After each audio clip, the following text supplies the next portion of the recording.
somebody else could look at Genesis chapter 4, verses 3 through 5.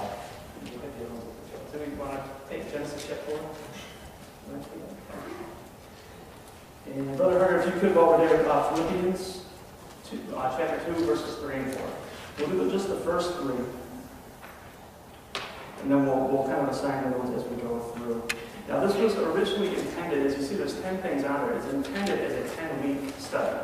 And obviously, I've condensed it, so we're just going to kind of get a big picture idea. We're not going to go into all the nuances. But if it's something that you want to do on your own, it's something I would definitely strongly recommend. As you, over the course of 10 weeks, you'll see the first one on your outline. We'll go through it. The first thing to abandon, 10 things to abandon for spiritual growth. The first point we have is materialism. That's the first point, materialism. And just to give an example of how the study were to work, if you were to go over it individually or for family devotions or something like that in your own home.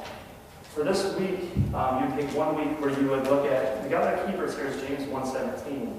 But there are also parallel passages that go along with materialism, with little devotions, and specific things to pray about. I think it's just Monday through Friday, like a 5-day, like a work week type of devotion, that you can really hone in, pray, and focus on this one aspect. But we'll just kind of go through it, like I said, kind of a bird's eye view today and try to get the big picture of everything we can. At some point, we all think about what we have. And we tend to also think about what we don't have. I think of that sometimes at Christmas time, going through a list with our kids.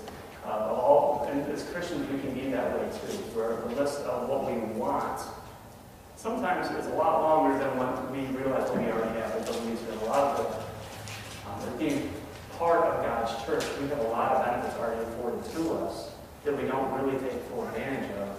Oftentimes, we worry about what somebody else might have or what we might feel like we're lacking in our own lives.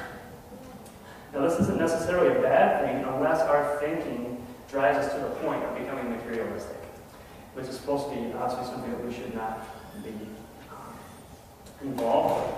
Dictionary.com defines materialism, and I think this is on your outline, as a preoccupation with or an emphasis on material objects, comforts, and considerations, with a disinterest or rejection of spiritual, intellectual, or cultural values.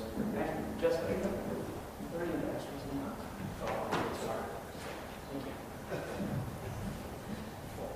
So the first point there should be preoccupation or emphasis on material objects.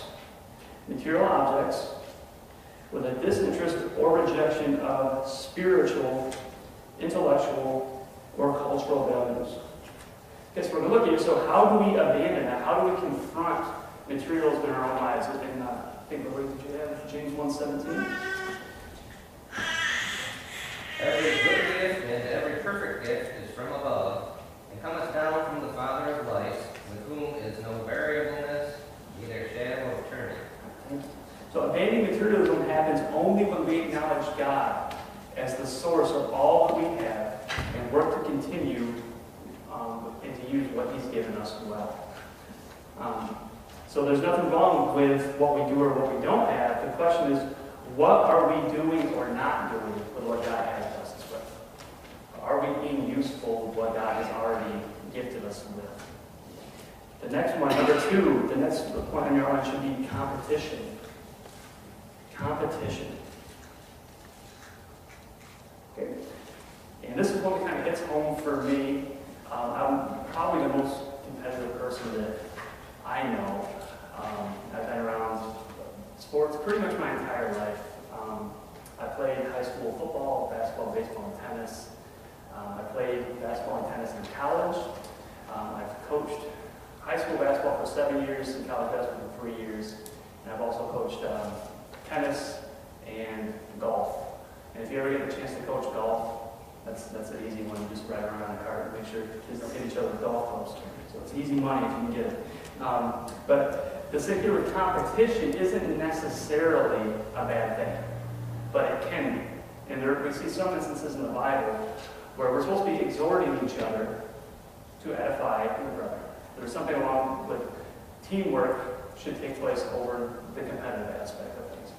So competition can be healthy and unhealthy. And we see it between people in sports and in business. Unhealthy competition is when, if you've ever seen this, I've umpired like Little League sports. If you've ever been around youth sports, I guarantee you've probably seen some unhealthy competition. When a parent kind of goes off on an umpire or referee for making what they consider to be a wrong call or something like that. Or a coach who belittles a child who doesn't make a play or for losing a game or something like that. So healthy competition is when a person or team plays in such a way that it motivates the other person or team to give their all or to kind of leave it all on the court or leave it all on the field. So competition it can be healthy or unhealthy. The next point for the example is going to be Cain and Abel. Cain and Abel. And can we have whoever had Genesis chapter 4, verses 3 through 5? In process of time, it came to pass that Cain brought out of the fruit of the ground an offering unto the Lord. And Abel he also brought of the firstlings of his flock and of the fat thereof. And the Lord had respect unto Abel to his offering, but unto Cain and to his offering he had not respect. And Cain was very wroth, and his fortune instead. Thank you. So we see here that Cain's competitive anger destroyed his relationship with his brother, which ultimately led to him killing Abel. And unfortunately, we can see that oftentimes in our own personal lives, friendships, that businesses that fail over competition, unhealthy competition, where it becomes more about wanting to have place or precedent or position over the people that we're supposed to be working with and serving alongside. So we see here, so how do we abandon unhealthy competition? We embrace healthy competition, which comes when we see the true purpose of it. So our goal should be to encourage and to push ourselves and others to be better instead of trying to win at all costs. As we see with Cain and Abel, an unhealthy competition often takes us places that we don't want to go. So we should encourage others to know, love, and be like Jesus every chance that we get.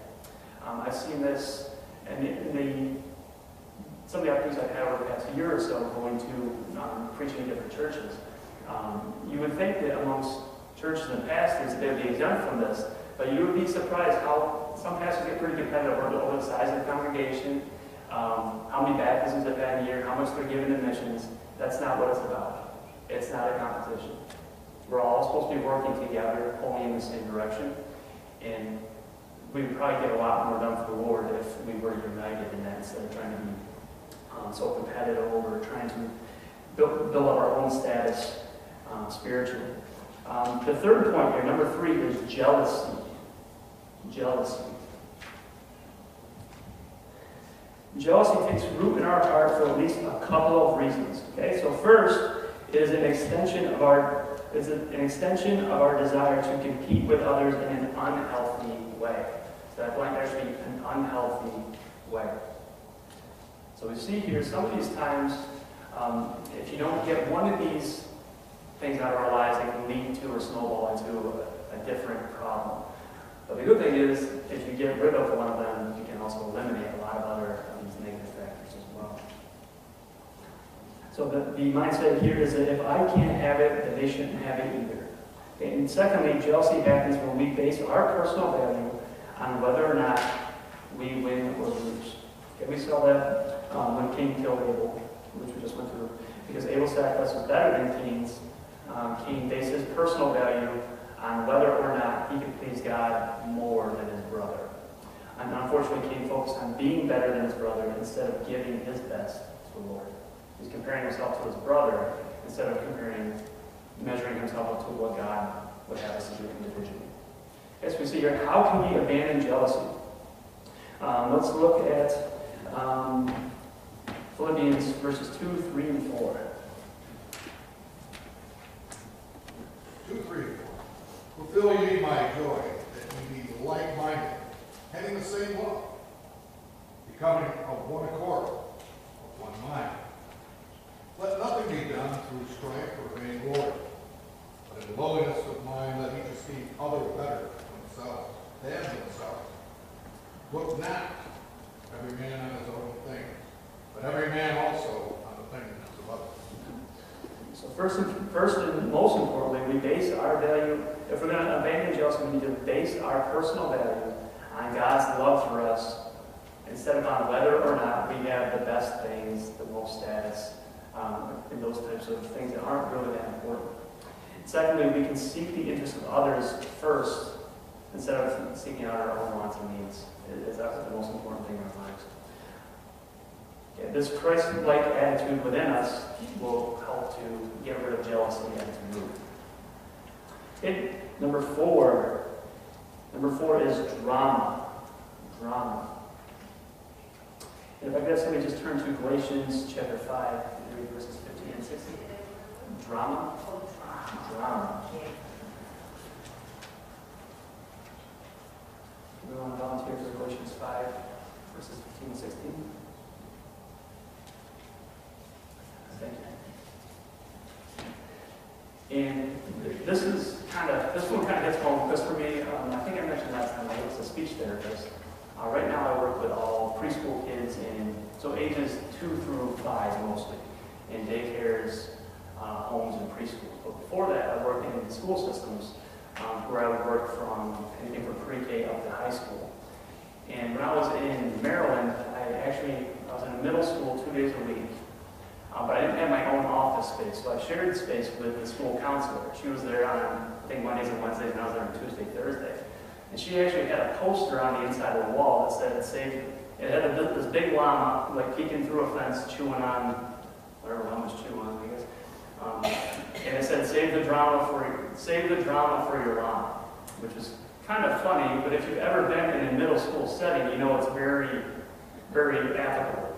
Because it can be a very dramatic, everything can be dramatic in middle school, yes. But the drama, the reality is drama isn't just for middle schools. It can be part of any person's life at any age, unfortunately. Drama tears us and others apart. Can we go ahead and read Galatians 5, verses 15 and 16, please? But if ye bite and devour one another, take heed that ye be not consumed one another. This I say then, walk in the Spirit, and ye shall not fulfill the lust of the flesh. Now just before this, if you want to write this verse down on your notes to kind of look at maybe later on in the day when you get home, but just before this in verse 14, Paul reminds them of Jesus' teaching from the Old Testament that everything is summed up by loving God and loving others.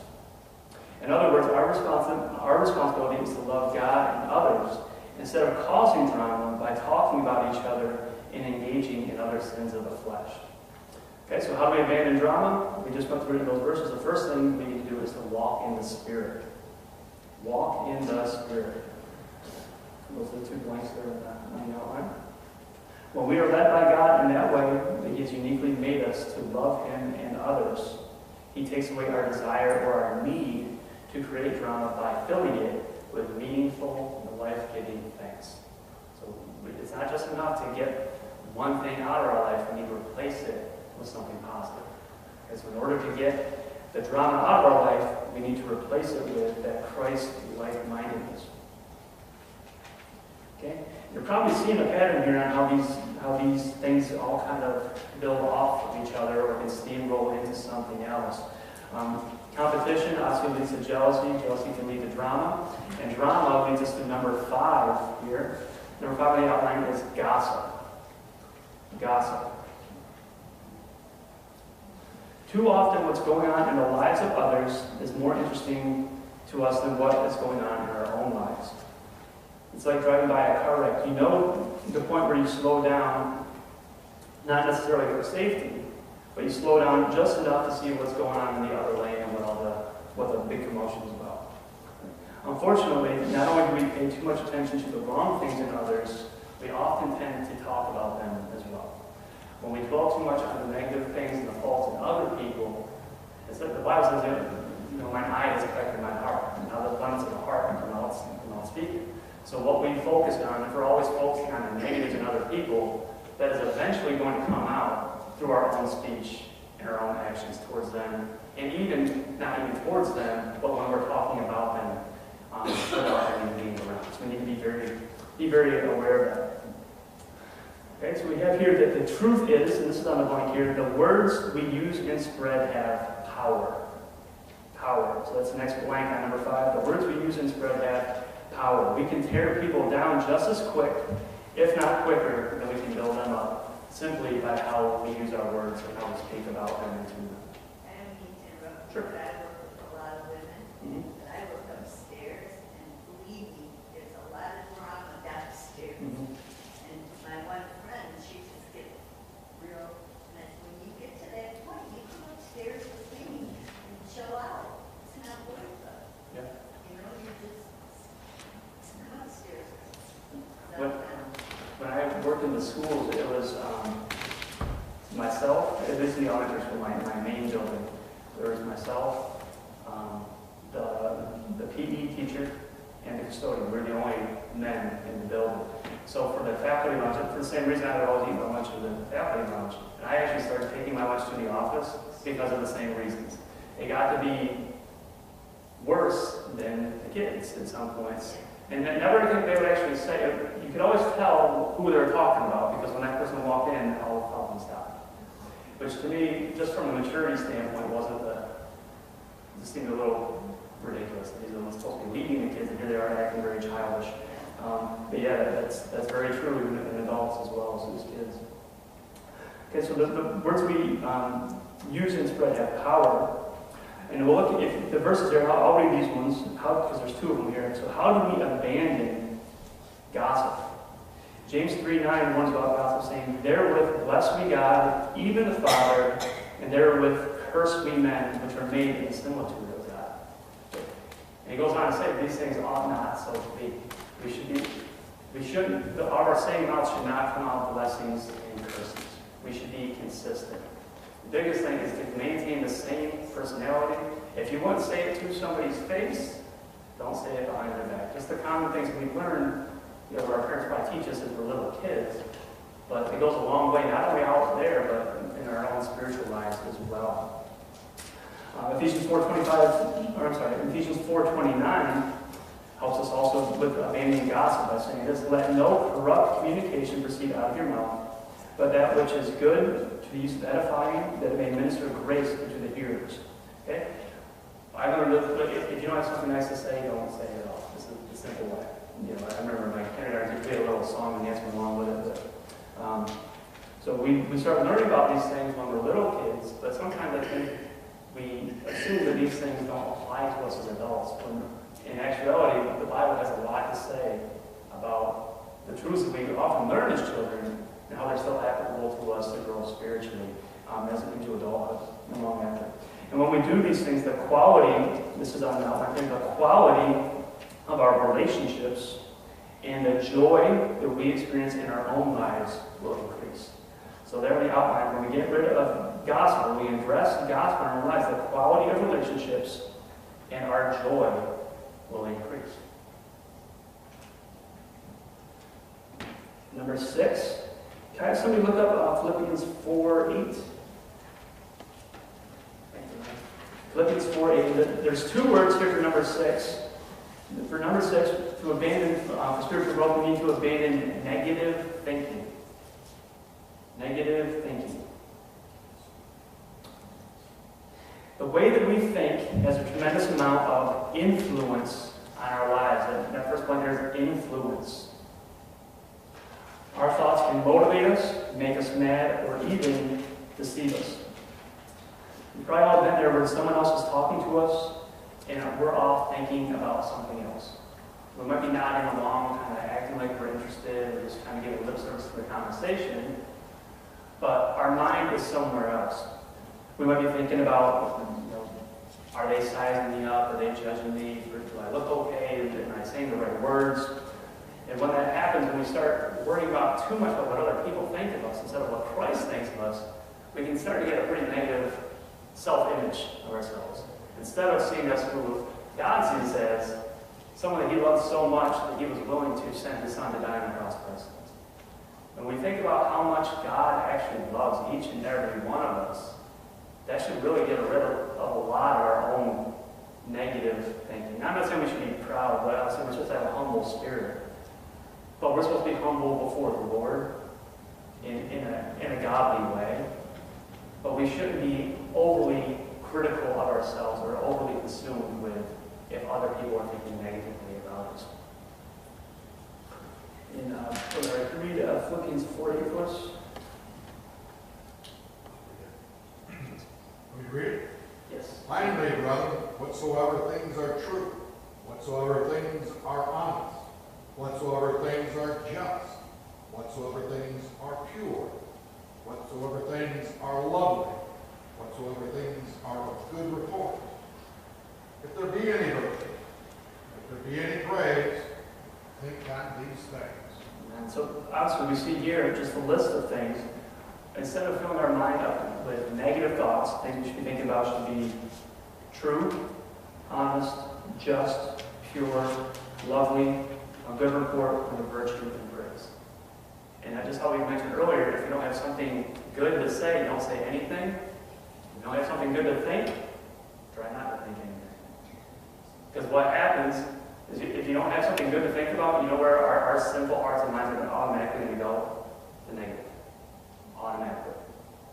And that's why it's often sometimes, I believe, this is, I can't use scripture, but it says that where the Bible talks about making songs in your heart, songs and hymns and spiritual songs.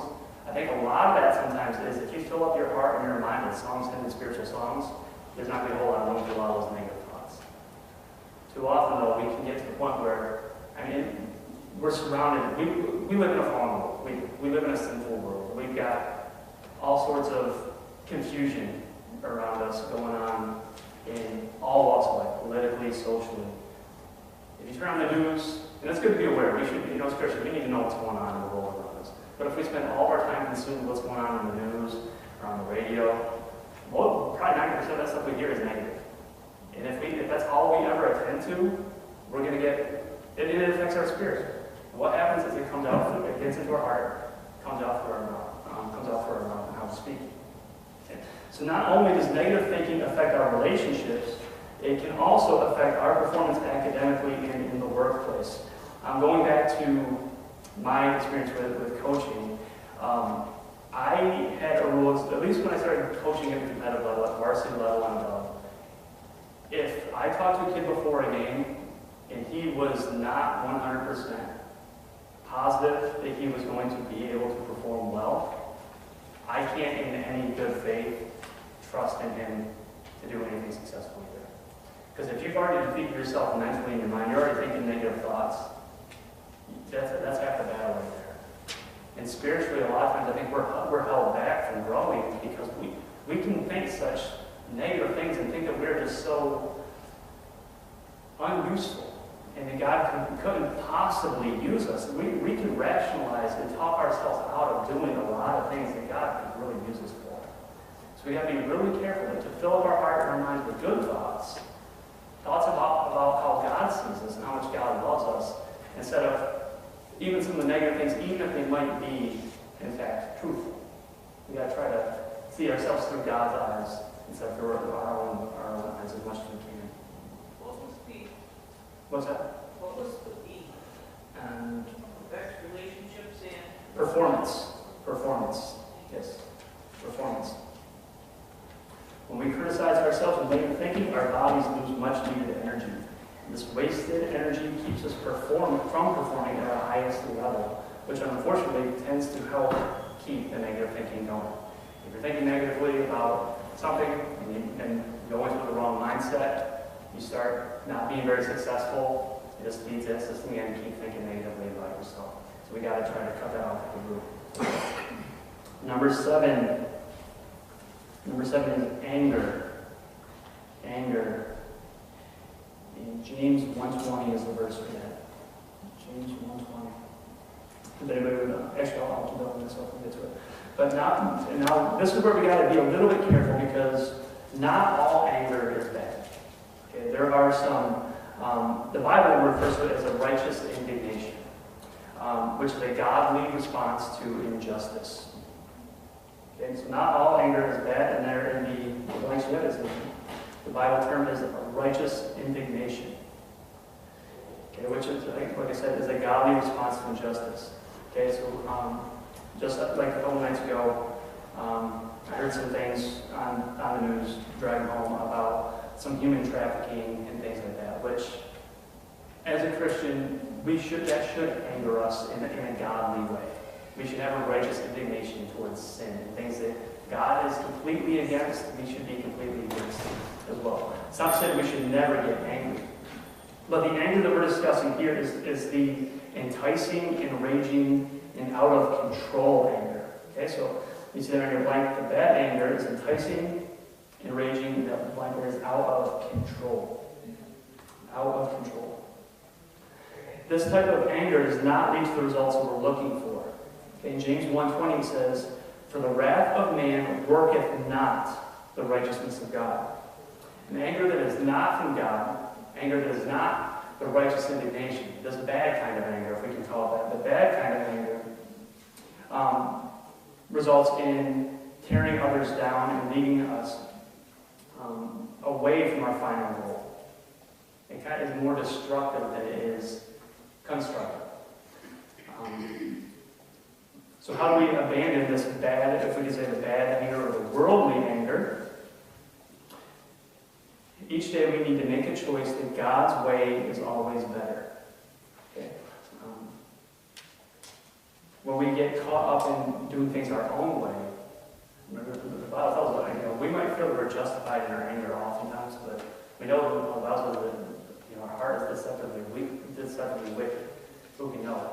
So we might feel a certain way about something. We might feel that we're justified, but from a biblical standpoint, we're never justified biblically from becoming raging and out of control in our anger. We should be upset like that. We should be angry over sin when we see people that are being used and mistreated. That should upset us in a godly way, that righteous indignation. But it should never be over something. We should never get out of control over something that God himself doesn't get mad about. And believe me, as a father with 3 kids under 5, that's a challenge. It's much easier for me now at whatever it is, 10:25 than it is around 8:30 when we're trying to get them in bed. I try to keep my anger and the righteous indignation between that time and bedtime.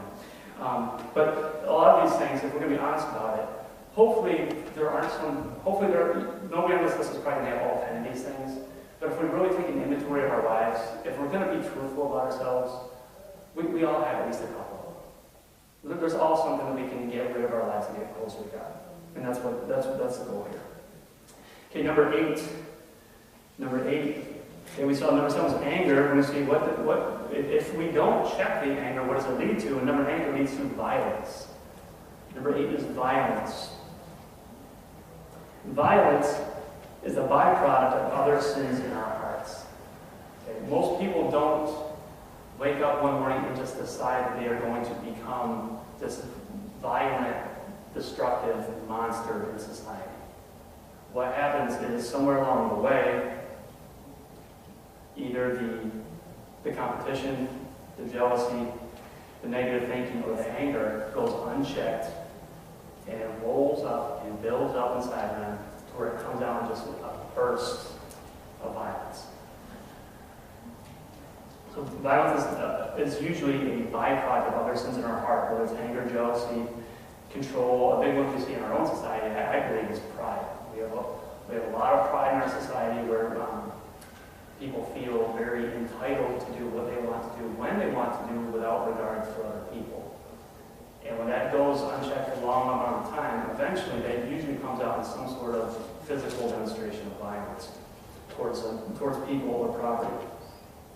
Okay, and this often shows up when a person who feels weak and without purpose is deceived into thinking that some sort of act of violence or show of toughness will solve their problems. Because all of a sudden then a person who felt weak all of a sudden feels strong and in control, and here's the big part, has something to do. That's what we talked about earlier. When does the negative thinking creep in? Probably when we have kind of idle minds. Usually when people become violent and angry, it's usually because they have too much time on their hands and they're not doing something constructive to begin with. Oftentimes people will find something to do, whether it's good or bad, just to do it. We need to watch out for that. So like drama, violence can happen with anybody at any age. It says that here we're all capable of it, and sometimes it's a tough thing to think about or admit. However, the truth is we must be on guard because we can all become prey to the trap that is anger and violence in our own lives. So how do we abandon violence? Okay, abandoning violence, the blank here says we need to guard our hearts. Guard our hearts. That blank there that starts with the letter H, guard our hearts. There are too many people who have arrived at this ugly destination and wondered how they ever got here. The scripture says in Psalms 34:14, depart from evil and do good. Okay, so that's one thing. We need to depart evil, but it's not enough to depart evil. We need to fill that evil with something else. We need to do good. And then the verse goes on to say, seek peace and pursue it. So in order to get violence, or to guard against violence, hopefully, this is one that we don't have too much of a problem with. But if we want to make sure that we can kind of guard ourselves from falling into this sin, we need to depart evil, do good, and seek and pursue after peace. Okay, number 9. Number 9 is a couple of blanks here. And number 9 is the fear of man. Fear of man. Now, fear of man, and what I mean by that is the fear of people in authority over us or in our lives, anybody other than God. Anybody other than God. And the reality of it is that can be a very paralyzing fear. If you work in a job where your performance is evaluated by a supervisor or somebody who is actually, in a lot of ways, in control of your livelihood, what their thought is of you and how they perceive you can be a very big source of fear, in a real sense, and with some purpose. We may fear that our boss is going to fire us if we don't live up perfectly to their expectations. Children may fear that a parent or guardian is going to punish them or not love them if they don't live up to their parents' expectations. And last, we may fear that our friends aren't going to accept us or like us anymore if we don't go along with it or do what they say. Okay, and if we were going to sit here and brainstorm, we could probably come up with a lot bigger list of potential situations or relationships where we could fall into this fear of man, as we're calling it.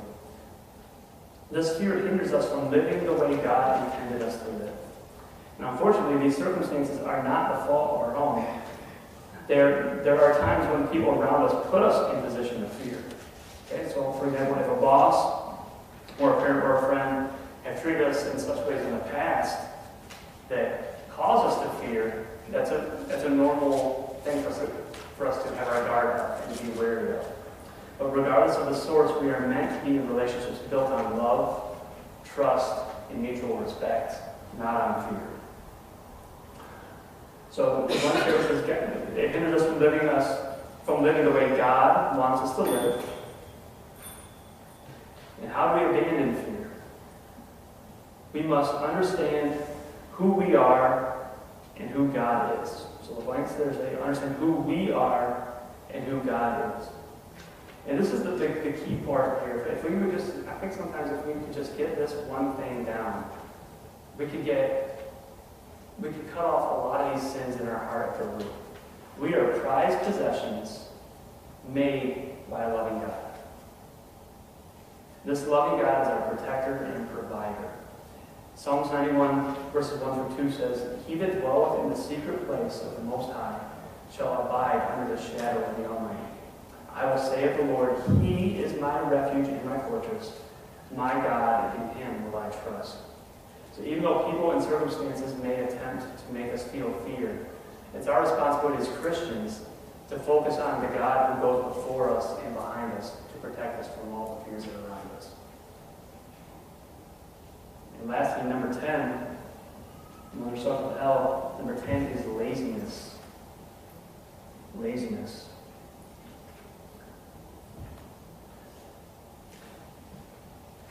The examples that they have here are, you may or may not remember the Get Rich commercials that come on a lot of times late at night and trying to sleep but can't. The late night commercials with the Get Rich quick schemes, things like that, that promise little work and lots of pay and early retirement. And the underlying messages in a lot of these commercials, and a lot of these messages that are around us today, is that the best life is to have more money than you could ever need, quit working, and be lazy gallivanting around in a beautiful mansion with everything you ever want, with cars or food or vehicles or whatever hobbies it is that interest you. But however, this is not how God designed us to function.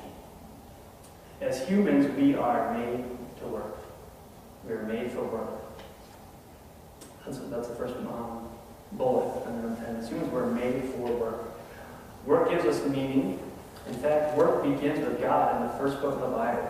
In Genesis chapter 1, we'll go through the creation story. The creation story, God works for 6 days and rests on the seventh. Okay, this is an example that we as people and Christians who are made in the image of God are supposed to be following. Okay, we're supposed to be workers. We're supposed to be busy. And if we don't, the Bible has some pretty strong words for us. In 2 Thessalonians 3:10, Paul says, For even when we were with you, this we command you, that if any would not work, neither should he eat. So how do we abandon laziness? We need to find what it is that we love doing and that serves other people. Find what it is that you love doing that serves other people. Instead of only focusing on what it is that will make the most money, we need to focus on what it is that God has called us to do to give back for Him. Whether that's within our own family, in our church, in our community, in our workplace. If you don't know what it is that you love to do, then this is a good time of the year to really seek out somebody who can help pray with you to help find out what it is. Because when it comes down to 2017, if we're going to have 2017 be our best year spiritually, and to grow the most that we can, we need to get about. You see why that time is so hard. But if we're going to go about 2017 being our most productive year, we need to get about the business of working for God. And a lot of that can start right with finding something that you absolutely love to do. Working for God does not need to be something that you just dread doing. If God's put a desire in your heart, use that desire, use those gifts that God has already given and work for Him for this year. Does anybody have anything they want to add about any of these points or any personal? I love Love your God? the kids at college. Yeah. And I look casual, that's the best part. Yeah, that's good. I love my job too. I really enjoy working with kids. Helping them learn how to communicate is pretty rewarding. But if there's anybody else that has anything to add about any of these, or if there's anything else, if we think of some other things that we want to go spiritually, some other things that we could discuss. Like I said, it's only listed about 10 things, but there might be some things that are a little bit different. And by all means, pray about these needs in your own heart and your own life. God will reveal things to you that He wants to take out and fill you up with godly things, with positive things. Okay, let's go to the word of prayer. Our Heavenly Father, I'm so thankful to be here, for seeing us safely through another year. And thank you that we can open this new year here in your house and look into your word. Father, we just thank you for loving us, Father, in spite of our many faults and our shortcomings. And we just pray, Lord, you help us to serve you as best we can, seek you first in this year in a way maybe we never have before, in a way that may be more powerful or more real than we've ever done. Or may this year be a special year in each of our lives. Remind us with your power.